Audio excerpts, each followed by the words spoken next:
E aí, beleza? Eu sou o Ives Tomazini e eu só vou indicar esse conto hoje porque o autor não vai ganhar nenhum centavo com isso.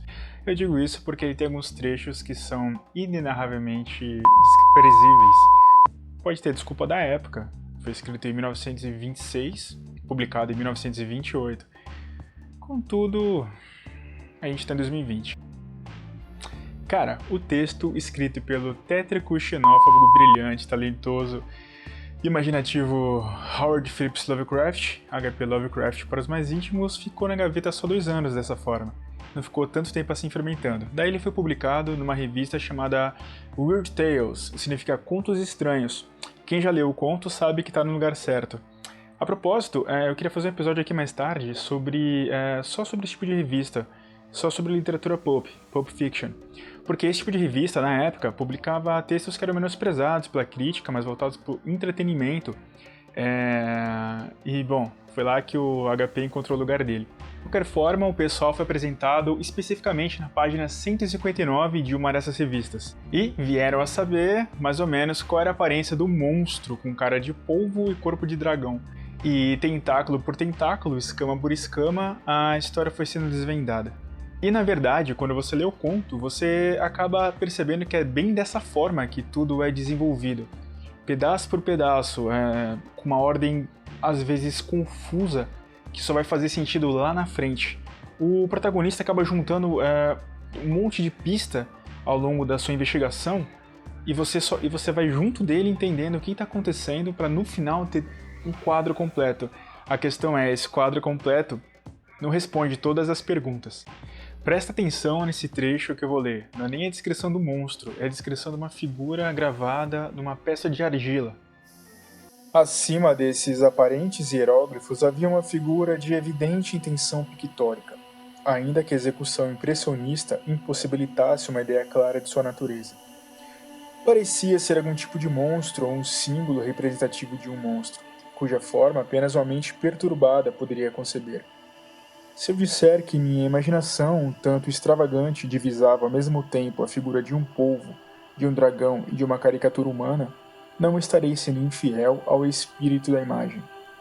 Uma polpuda cabeça cheia de tentáculos despontava de um corpo grotesco, escamoso, dotado de asas rudimentares, mas era o contorno geral do conjunto que o tornava surpreendentemente assustador.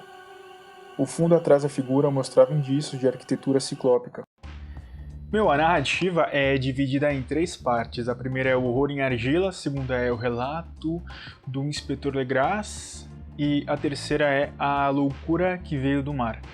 A minha favorita é a segunda e, na minha cabeça, na minha imaginação, quem dirigiu toda essa parte do livro aqui foi o Tim Burton dos anos 90, pelo menos na parte do cenário. A primeira parte não é necessariamente ruim, chata, nem necessariamente morosa. Na verdade, ela cumpre bem o seu papel, que é construir o clima de curiosidade, de mistério, já que é uma história de investigação. A narrativa acompanha o protagonista que, devido a ele ter encontrado alguns escritos misteriosos pertencentes a um parente falecido, ele começa a ir atrás de pessoas e de pistas para tentar encaixar uma coisa na outra até que talvez elas façam sentido. Nessa ele se depara com a possível existência de um culto milenar que cultua deuses antigos, deuses anciões, que na verdade parecem mais demônios do que deuses. O que eu acho mais legal nessa primeira parte é que a gente lendo cada vez mais se percebe chafurdando nas mesmas dúvidas que o protagonista, o narrador. E inclusive a gente vai sendo dragado para o passado, ao invés de a gente ir para frente. E é no passado que tem mais informações, mais revelações. O que nos leva para a segunda parte, que é a minha favorita, que é o relato do inspetor Legras. Assim, sem estragar nenhuma surpresa, nem que seja pequena, do conto, eu não gosto que façam isso comigo, eu não vou fazer com você.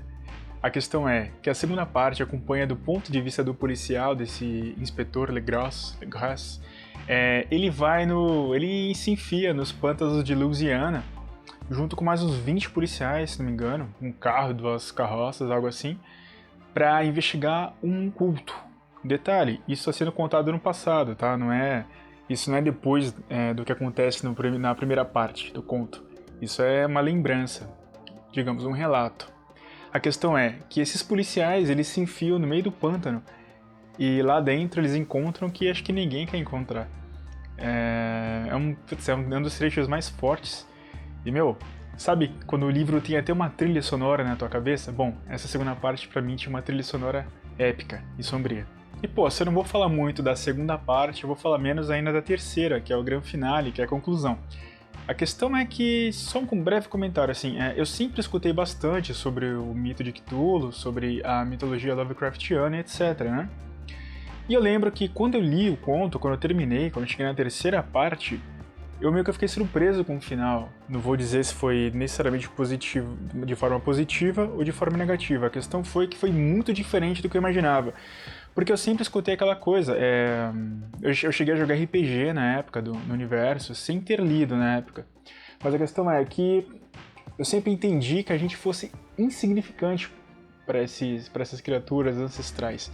E bom, o terceiro ato, ele realmente ele abalou um pouco essa minha crença, assim, essa minha visão que eu tinha do universo de Cthulhu. Bom, para você que ficou com vontade de ler esse conto e algumas outras coisas do H.P. Lovecraft depois dessa minha indicação, não vai ser difícil encontrar, porque existem diversas coletâneas sobre o universo Lovecraftiano em geral. O séquito desse escritor, eu arrisco dizer, é maior do que o séquito do próprio Cthulhu. Agora, se você, assim como eu, gosta de livros, prefere livro físico, eu vou deixar um link aqui no primeiro comentário para você, se você quiser clicar e comprar.